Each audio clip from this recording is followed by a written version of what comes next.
Hello and happy end of April. We're flying through the spring, and I can't tell how I feel about that. First of all, as always, thank you for supporting our Patreon.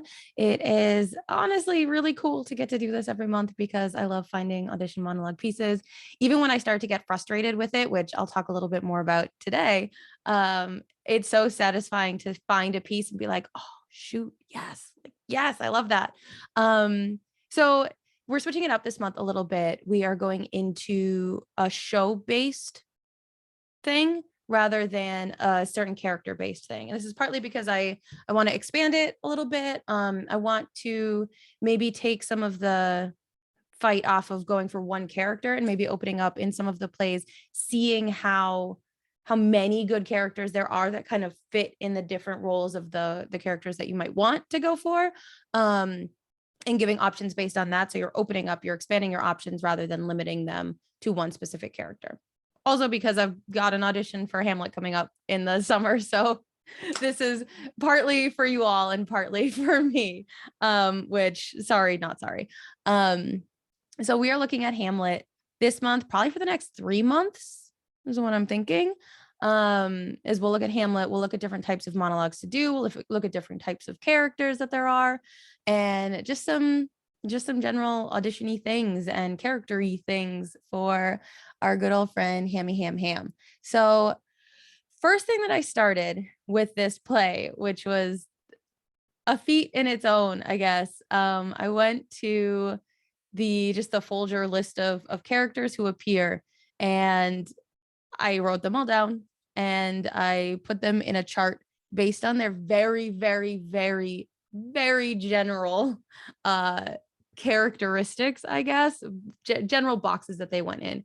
So I kind of separated some of the more dramatic characters by age because I feel like there's a very clear set of your Claudius and Gertrudes. The first player I think fits in there really nicely, and then your Hamlet and Laertes and Ophelia. You've got your older parts and you've got your younger parts. Now, older and younger can mean whatever you want them to mean, but generally when you're looking for characters to choose, that kind of like impulsiveness of youth, not that it's not there for the older characters, but it had me looking at younger characters more similar in style to the younger ones. And then I've got so older emo, younger emo, level-headed and funny, which it's such a stupid breakdown of all of the parts in Hamlet, but it's what I did and it's where we are. So the looking at these comedy characters, it's really interesting to kind of see the range you've got in age in the level-headed and the funny columns because they really span everything. Polonius, you obviously have in that older category, Rosencrantz and Guildenstern in the younger, Gravedigger, older, Gravedigger 2, who knows? The rest of the actors, Osric can kind of go either way. Same thing in level-headed. You've got Horatio, who's a school friend, who's going to be in that younger category. Fortinbras probably in the middle. But then you've got all of these captains, lords, sailors, servants, messengers, ambassadors that likely are any age, likely are anything. Now that's not to say that these few in the younger emo category could not also be older. Likely a gentleman or messenger could be. But what I did here was I separated these roles out from these ones by the level of panic, basically, in their lines. I mean, this messenger comes in and he's like, oh, King Claudius, they're ripping down the door. They want to fight you. Yikes. Uh-oh. Whereas this sailor comes in and is like, here are letters for Horatio. Are you him? Rad. So there's like a very different feel to some of these ensemble based characters in terms of where you would want to play and where you would want to fit. And if you're going for someone who has strong feelings and emotions, that doesn't mean you're not going to get them from messenger. This is a rad little part that, yes, it's 4 lines, but like if you run in that scene with your 4 lines and nail the heck out of them, like that's a likely going to be in an ensemble track that you've got places to pop in, and you've shown that you can handle those more high stakes scenes. So that's kind of why I did it this way. Not super helpful for when you're looking to audition. What I thought was a little bit more helpful is looking at the internal and external characters versus level-headed and emotional characters. So you've got someone like Horatio, who is pretty, I mean, yeah, he sees a ghost, but he's pretty uh thoroughly he thinks it through. He's got a level head about it. He's like surprised, excuse me, he's surprised, but he's not blown away. He's not like losing his mind over it. Whereas you have some of these other characters, even like Francisco, who can't even keep his head together when he's so spooked that he is jumping at everyone's voice. You've got kind of that balance and that difference there.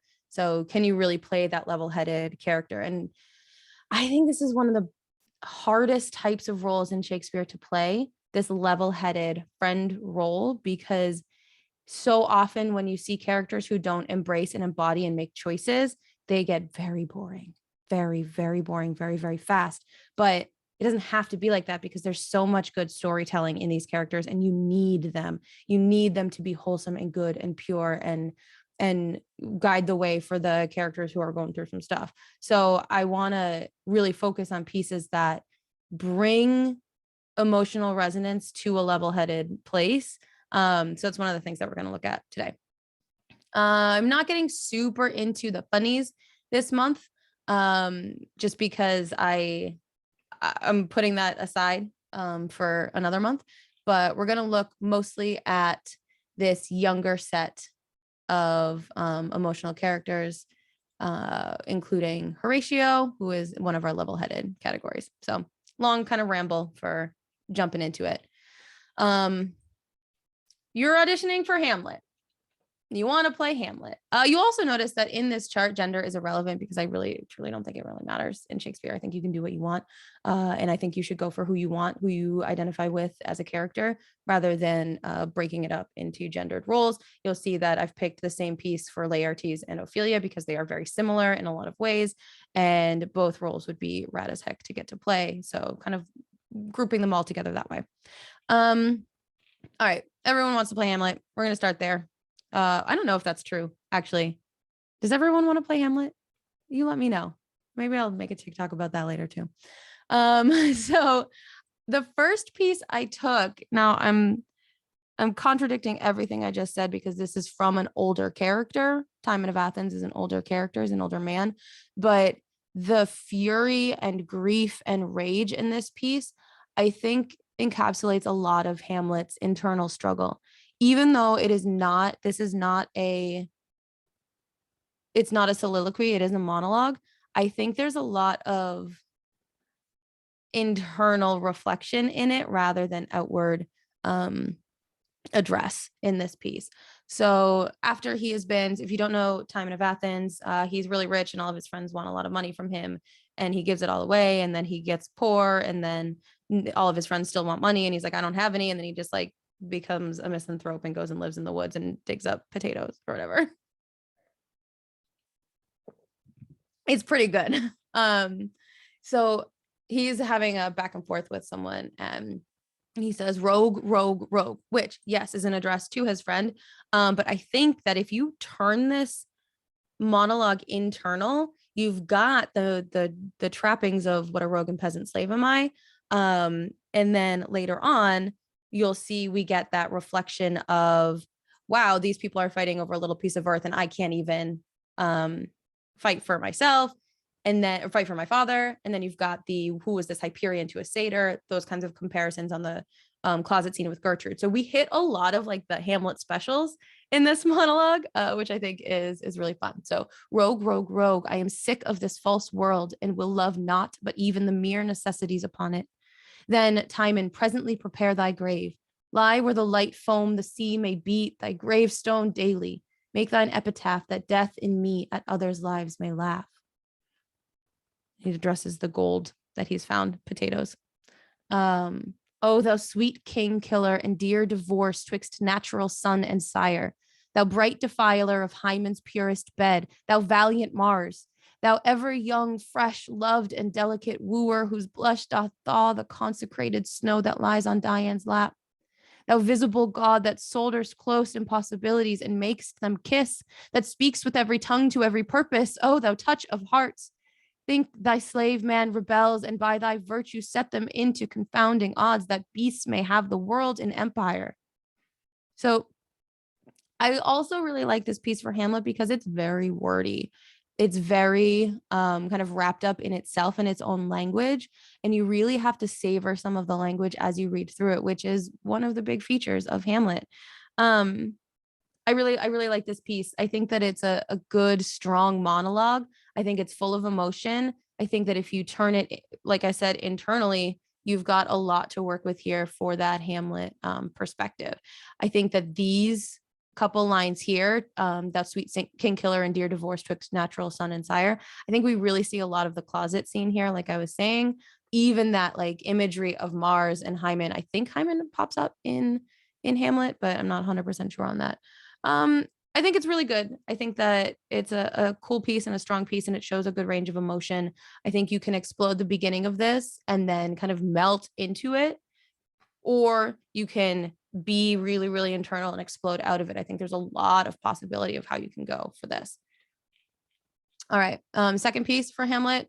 This is, I mean, you can't get much more straightforward Hamlet than this. It's Claudio from Measure for Measure, Act 3, Scene 1. He's trying to get his sister to make him not be murdered, killed. And he says, "Aye, but to die and go we know not where. To lie in cold obstruction and to rot, this sensible warm motion to become a kneaded clod, and the delighted spirit to bathe in fiery floods, or to reside in thrilling region of thick-ribbed ice, to be imprisoned in the viewless winds and blown with restless violence round about that dependent world, or to be worse than worst of those that lawless and in certain thought imagine howling. 'Tis too horrible. The weariest and most loathed worldly life that age, ache, penury, and imprisonment can lay on nature is a paradise to what we fear of death." You can't really get much more to be or not to be without doing to be or not to be. So I think that if you want to highlight that internal struggle and desperation and fear of death and questioning that you see in to be or not to be, you can do it here. I think this is a really strong piece. Moving forward into our Horatio, Rosencrantz, Guildenstern buddy cop comedy type of monologue, we've got this level-headed. I know that Rosencrantz and Guildenstern are in my funny man category, but Rosencrantz and Guildenstern, along with a lot of the characters in this play, are only funny because of physical action. Their lines aren't really that funny, but they have to be in order to balance Hamlet's depth of wallowing. So a lot of times they're played comedic, which I think is a right choice. But they don't have to be. Their lines don't necessarily dictate it. So we've got Benvolio, our other best friend, our other Shakespeare BFF, who kind of has a level head about anything in this play, in Romeo and Juliet.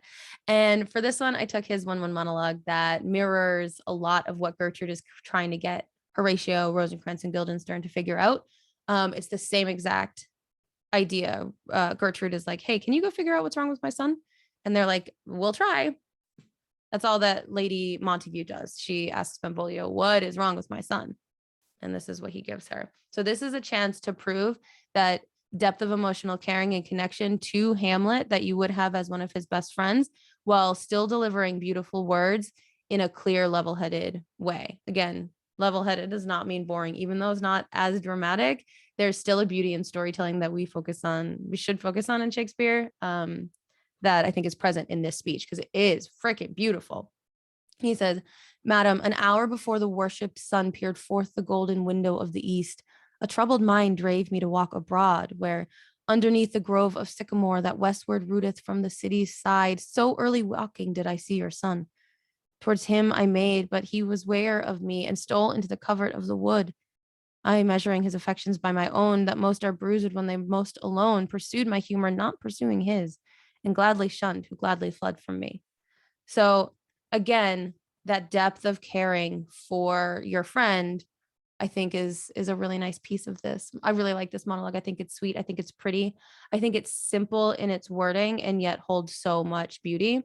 So if you are looking for a character like Horatio, which you should be because Horatio is so good, I love him. Just imagine getting to say the best words in the entire canon. "Good night, sweet prince, and may flights of angels sing thee to thy rest." just imagine that. How rad would that be? Like I don't know. Horatio's rad. I think this is a beautiful piece to use. All right. And then finally, we've got this Laertes Ophelia combination, because while they seem like very different characters, they're quite similar in the way that they respond to grief and tribulation in the play. So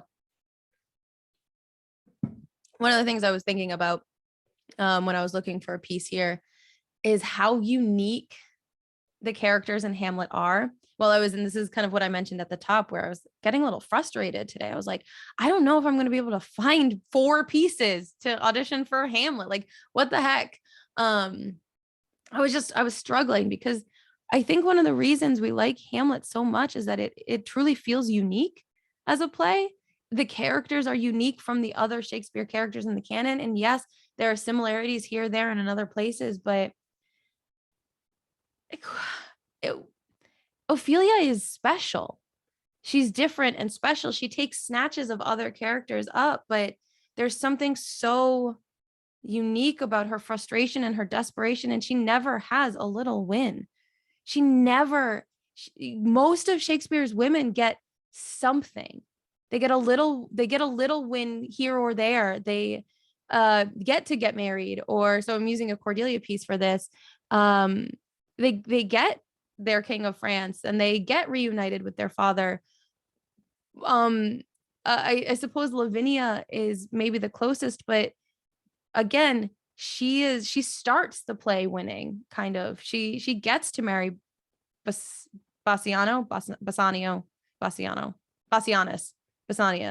I don't know. Sorry. She gets to be with the man that she wants to be with, and she stands up to Saturninus. She has that little win before her great fall. So Ophelia has nothing. She has nothing. And the depth of that sadness was just like, it was really hitting me hard today.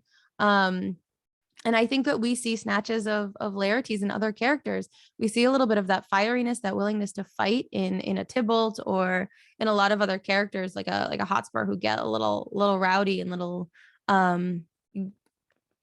feisty, I guess. But that gentle love for his sister, and that ribbing and gentle teasing that he has at the start, and then the depth of his despair, like he just goes. I think Laertes might be one of the most complex and beautiful characters in the canon, and I don't think he's recognized as such so often.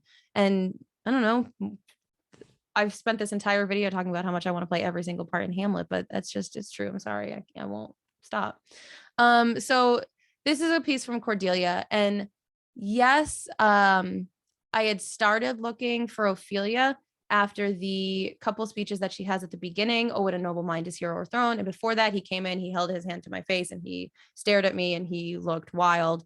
Those 2 pieces. And then I was thinking about the fact that Laertes has a similar reaction when he sees Ophelia in distress. So this grief and this confusion over what has happened to the person that they love is where I took this Cordelia piece. So this is after she's seen Lear in his state. And she says, alack, 'tis he. Why, he was met even now as mad as the vexed sea, singing aloud, crowned with rank fumiter and furrow weeds, with harlocks, hemlock, nettles, cuckoo flowers, darnel, and all the idle weeds that grow in our sustaining corn. A century send forth, search every acre in the high-grown field, and bring him to our eye. What can man's wisdom in the restoring his bereaved sense? He that helps him take all my outward worth. All blessed secrets, all you unpublished virtues of the earth, spring with my tears.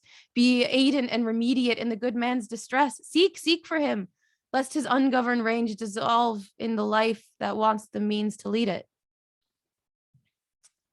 So it's really sad and desperate. And that hope for recovery of his wits, or hope for anything to get her father back, in this case, Ophelia's father back, Laertes' sister back. And I would advise, if you're a guy looking for auditioning for a character like Laertes, I wouldn't limit yourself to just male monologues. There's a lot of emotional grieving that the female characters do that you should open yourself up to, and look at speeches like this that really present a vulnerability that I think someone like Laertes has in spades. Yeah. those are my picks for this month. Four very kind of different pieces, all very deep in their feelings and emotions, representing a certain range of characters that you might want to look at for Hammy Ham Ham. So check back next month. We are going to be doing some more. I'll probably focus more on the older characters next month, bounce back and forth, maybe some of the comedic ones later on, the month after that. But yeah, basically, I'm looking forward to attacking the show from all different angles. If you've got an audition coming up, as always, let me know and we'll chat about it. So have a great May, and I will see you all at the end of it.